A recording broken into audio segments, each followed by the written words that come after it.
Hello and welcome to Alive and Composing, the wonderful world of Innova, with today's guest, Viv Corringham. Viv, would you state your name for the record? Viv Corringham. Now, the way you said Viv Corringham, where did that come from? Your accent? Comes from England. In jolly old England, Jolly old, yes. Okay, so I have competition today. And did you learn to sing, vocalize, or walk first in your life? Oh, that's a good question.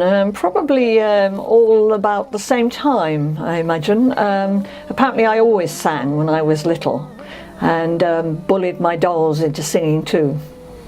Do you consider you're still bullying dolls into performing along with you? Probably. That might be a good way of looking at it, yes. See, we're all about making connections here. What's your earliest sound memory? My earliest sound memory, I think it's not that early actually. I think it's living in Skegness by the sea, and I remember hearing children scraping their spades along the path, the footpath outside my house, and kind of waking up feeling really excited when I heard that sound because it meant it was summer.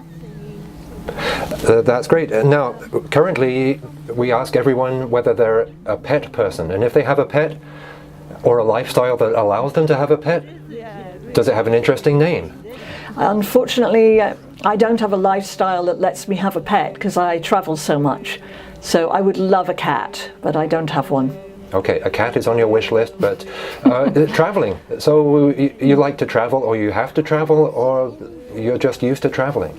I'm used to it and I love it. And I think in the project I've been doing for about the last 10 years, I've found a really good way to do it and keep busy while I'm doing it. Because I'm not very good at being on holiday. I'm not very good at lying on beaches and stuff. So really I like to work when I travel.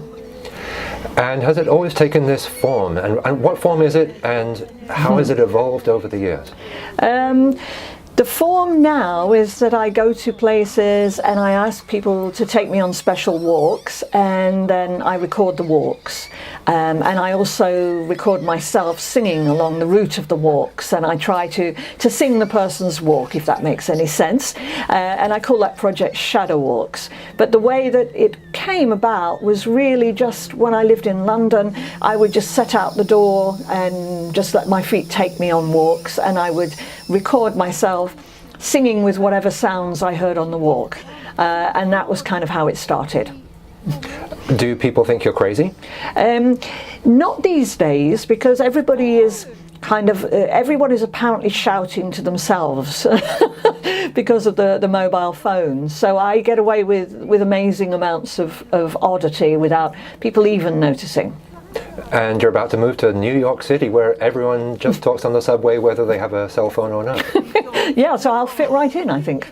Wow. So we're catching you at a moment in your professional life where you've gone from very, very strange to really quite, fitting in. I love that. Have you had any aha moments with like artworks, or have you had like a eureka moment with a piece of art, either music or painting or poetry or something that really thought, hey, I could do this for the rest of my conscious life? Do you mean my own work or other people's? Both. Certainly I've had lots with other people. I think when I realised that Shadow Walks was actually, although the most obscure thing I've ever done probably, I went from obscurity to more obscure, and then I found a path that took me to an even stranger area, and finding that actually was the most popular of anything I'd ever done. I think that was a that was a eureka moment, because I realised I could just keep doing this, and it's just a great life, really. And what about other people's artworks who have influenced you or you've admired, your heroes? One of my heroes, I think, is probably Hildegard Westerkamp. And she does these amazing field recordings, but she's always there in them, and I guess that was the aspect of it I liked, that she does these wonderfully pristine, beautifully edited pieces, and then in the middle of a beautiful recording of India, you hear someone say, "What's your name?" Just Hildegard, and you kind of go, of course, she's standing there with the recorder. How wonderful, and suddenly it's like it becomes very human. Oh, can you trace the origins of this? I know Hildegard Westerkamp for one. Going back, would you say John Cage or Pauline Oliveras have kind of got this lineage that you're part of now? Yes, I feel very much part of Pauline Oliveras' lineage, because I think that what I'm doing is really about listening and kind of enjoying the soundscape, whatever it is. You know, I find that a lot of the work I do is in big cities. I love big cities, actually. I like noise and I like confusion. But, you know, many people would not regard those as beautiful sounds. So I think Pauline Oliveras really helped me kind of appreciate all the sounds without any more judgment than I absolutely have to. What are the dynamics of finding someone who wants to walk with you and sharing their sounds and their stories and the place, and then going back by yourself with memories of those things? Are these all congruent activities, or are they very separate phases? I think there's separate phases. I think when I first walk with the person, they take me on the special walk, then I think I'm just having a conversation with the person. That's the social side of me. I'm not interviewing them. We're just chatting, but it's definitely a social relationship. So that's one side. And then when I listen to it by myself, there's another side where I'm really trying to get into their walk and what is it that makes it special for them. And then I think the third phase, when I go back on my own and I'm walking by myself, that's a whole different thing. It's hard to explain, to describe what that feels like, because it's almost like the person is still with me, but I'm not having to be sociable. I'm just trying to remember the essence of their walk. Is it meditative in some sense?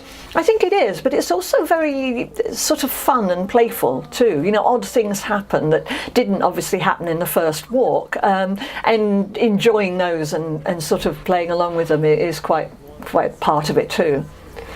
Is it a balance between the person you walked with, your own personal reactions to them, and also the place? I'm wondering if it's kind of like analogous to an Aboriginal sound walk or a songline in Australia. Yes, I think it doesn't have the sort of creation myth element. You know, it's not quite as important in a way. It's smaller. I think what it's probably more like is the Kaluli song paths, Papua New Guinea, because that's very much about the place that you're familiar with, the kind of things that you would find and everybody would know about in that area. If you're from that area, you'd know about this particular route. So it's very much about tying you to the place, but in a more kind of intimate, smaller way. I think that's what I like. I like those very local things. I love that when people tell me those very personal stories about how they relate to the place. What are some examples of them going horribly wrong? What would be something that you would later on reject, or you were disappointed, or something that didn't give you material to work with?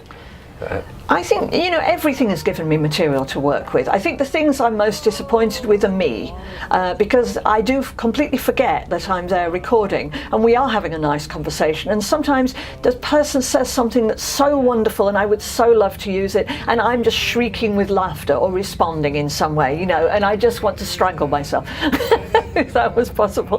But as far as what people say, it's always interesting. Even sometimes at the time you think, oh dear, what can I say to get them to say something a bit more profound or funny, but when you listen to it back, it's always profound in a way, because people are really revealing something very deep and very personal, which is their relationship with the place they live, And sometimes the places may seem banal, like in the Skyways, or in a shopping mall, and even there's a kind of poignancy, or there's some sort of profundity about what people say.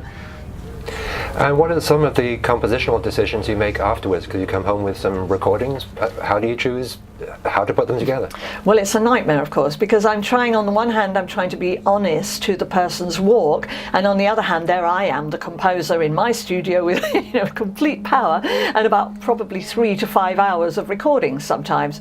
And really, the piece is going to end up 7 to 10 minutes, so that there are some very serious decisions to make. And I suppose then it is really about my own personal taste and what I felt was really important in the walk, or what the great moments were. And and I guess it also, the bits where I really like my singing, are probably going to go in there whether they're relevant or not. So it's yes, it does become more personal at that point. But I try as far as possible to be honest to the walk, to the person's original walk.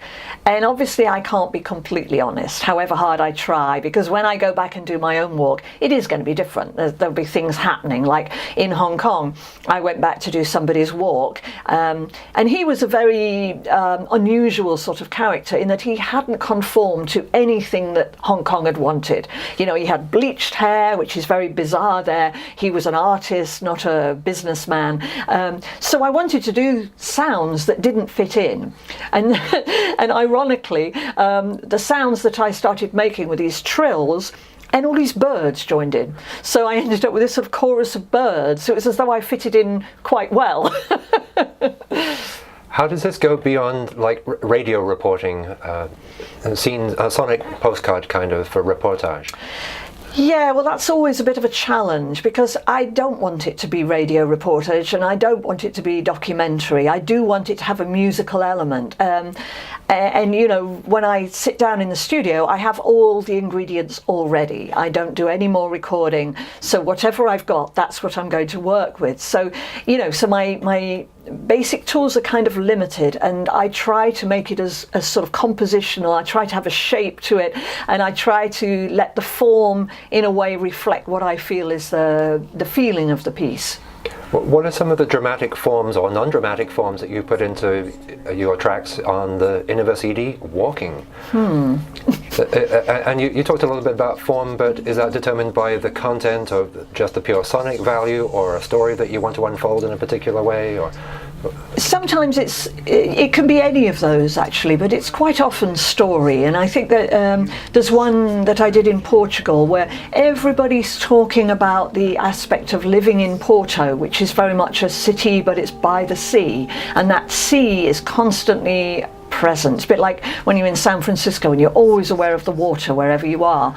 And people had very different reactions. There was someone who took me to the port, and he took me to all the forbidden areas, and then the next person is talking about how she never wanted to live by the sea. She wants to live with trees. I don't know, so sometimes that there is a kind of a theme. But you asking me about dramatic form, I'm not really coming up with anything actually. Is it like a free improvisation where you get to pick the participants and play along with them and try and have a climax or not, or keep us guessing? Well, in terms of picking the participants, I usually don't, because I used to, and it became a bit problematic, because if I'm going somewhere like Hong Kong and I had 10 days actually, less really to do it. I can't kind of arrive and then meet people there, I can't rely on that. So generally speaking, the organisation that brings me, I ask them to have at least 2 people set up before I arrive, and so they will probably be people connected with the organisation. So that is going to bias it a bit, because if it's a sound festival, then they will be obviously interested in the sound. But sometimes I just bump into people, I meet people there, and I'll ask them. And I've completely forgotten what question I was answering there, but I don't think I answered it. That's perfect. We'll edit it in a different question. Okay. To what extent is it like a portrait? If I were the Duke of somewhere and I thought, hey, I like Miss Corringham's music, can I commission her to come along and do a walk with me? Would you like to have people contact you if they've got a favourite walk and you happen to be in their area? I'd love to, yes. And also it can be a portrait, I think it's quite often a portrait of a place as well. So that would really interest me as well, to go to places I probably don't know about that have some character, and maybe several people would take me on a walk. Have you done it with groups of people, or do you just prefer individuals? I've never actually done it with groups, no, except sometimes people will bring their kids, and that's always delightful actually. They often have great things to say. Usually it's one-to-one, just because that's easier to hear for the recording, just logistically really, and I think people open up more if it's just them and me. So. Well, it's been great talking to you and listening to you and sitting with you. I'm sorry we're not walking right now. So good luck, Viv. Thank you very much, Philip.